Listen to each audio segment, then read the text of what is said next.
نحمدہ ونصلی علی رسول الکریم اما بعد فاعوذ باللہ من الشیطان الرجیم بسم اللہ الرحمن الرحیم قال اللہ تعالی فی القرآن المجید یا ایہا الذین آمنوا استعینوا بالصبر والصلاۃ ان اللہ مع الصابرین، اے ایمان والو نماز اور صبر کے ساتھ مدد حاصل کرو، بے شک اللہ تعالیٰ صبر کرنے والوں کے ساتھ ہے۔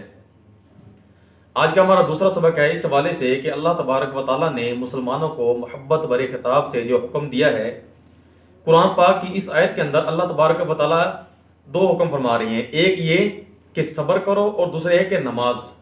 اللہ تبارک و تعالیٰ نے مسلمانوں کو یہ حکم دیا ہے کہ اپنے دنیاوی کاموں کو پورا کرنے کے لیے یا دنیاوی مقاصد کو حاصل کرنے کے لیے نماز اور صبر کے ساتھ مدد حاصل کرو۔ صبر کیا ہے؟ صبر کی تین قسمیں ہیں۔ ایک یہ ہے کہ گناہ اور حرام کاموں کو چھوڑنا، دوسرا یہ ہے کہ نیکی، اطاعت اور عبادت کو کرنا، اور تیسرا یہ ہے کہ کسی مصیبت، بیماری یا آفت کے آنے پر صبر کرنا۔ حضرت عبد الرحمن رحمۃ اللہ علیہ فرماتے ہیں کہ حرام اور گناہوں کے کام کو چھوڑ دینا اور ہمیشہ ہمیشہ کے لیے چھوڑ دینا، اس کا نام صبر ہے۔ کہ خواہش دل کر رہا ہے گناہ کرنے کو، لیکن وہ گناہ نہیں کر رہا، اللہ کے خوف کی وجہ سے گناہ نہیں کر رہا، تو اس کا نام صبر ہے۔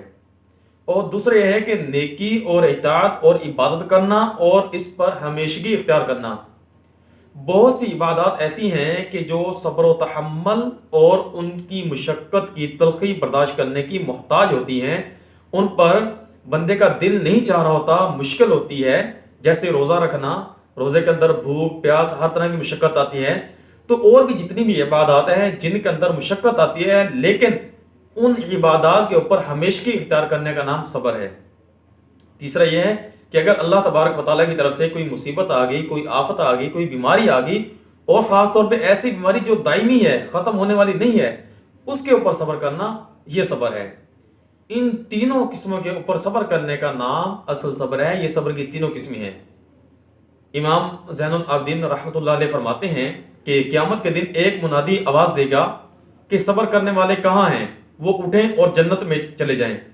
تو ایک جماعت اٹھے گی، وہ جنت کی طرف بڑھے گی، تو فرشتے آگے سے روک دیں گے، پوچھیں گے کہ کدھر جا رہے ہیں، تو وہ کہیں گے کہ ہم جنت میں جا رہے ہیں۔ تو فرشتے کہیں گے ابھی تو حساب کتاب باقی ہے، تو وہ آگے سے کہیں گے کہ ہم بغیر حساب کتاب کے جنت میں جائیں گے۔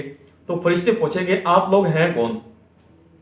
تو وہ آگے سے کہیں گے کہ ہم اللہ کی عبادت کرنے والے، برائیوں سے رکنے والے، اور اللہ کی طرف سے کوئی آفت آ جانے پہ صبر کرنے والے ہیں، اور آج تک ہم صبر کرتے رہے۔ تو پھر فرشتے کہیں گے ٹھیک ہے آپ چلے جائیں، آپ ہی اس چیز کے، اس اجر کے مستحق ہیں۔ تو صبر کرنے کا اتنا بڑا اجر ہے۔ ایک حدیث کے اندر آتا ہے کہ مومن کی ہر حالت میں ہر حالت اچھی ہے۔ اگر وہ کسی مشکل میں ہے اور وہ مشکل کے اوپر صبر کرے تو صبر کرنے کا بھی ثواب ہے، اور اگر وہ خوشحال ہے، مال کی فراوانی ہے، تو وہ اللہ کا شکر ادا کرے تو اس کے اوپر اس کو اجر ملے گا۔ اور دوسرا اللہ تبارک و تعالیٰ نے ضابطہ بتلا دیا کہ نماز کے ساتھ مدد حاصل کرو۔ نبی اکرم صلی اللہ علیہ وسلم کو جب بھی کوئی امر، کوئی کام پیش آتا تو نبی اکرم صلی اللہ علیہ وسلم نماز کی طرف رجوع فرماتے تھے۔ اور نماز ہے کیا؟ جو بندہ سنن کی رعایت کرتے ہوئے پورے خشوع و خضوع کے ساتھ، اخلاص کے ساتھ نماز پڑھتا ہے، گویا کہ وہ اللہ تبارک و تعالیٰ سے باتیں کر رہا ہوتا ہے۔ جیسے کہ ایک باادب خادم یا غلام اپنے آقا کے سامنے ادب کے ساتھ کھڑا ہوتا ہے، تو اگر کوئی بندہ نماز کے دوران اللہ تبارک و تعالیٰ کے سامنے ایسے کھڑا ہو تو وہ گویا کہ اللہ تبارک و تعالیٰ کے ساتھ باتیں کر رہا ہے۔ جو بندہ ان دو چیزوں کو لازم پکڑ لے گا، صبر کی تینوں قسموں کو اور نماز کو، وہ اپنے ہر مقصد، دنیا کے ہر مقصد، ہر کام کے اندر کامیابی حاصل کر لے گا۔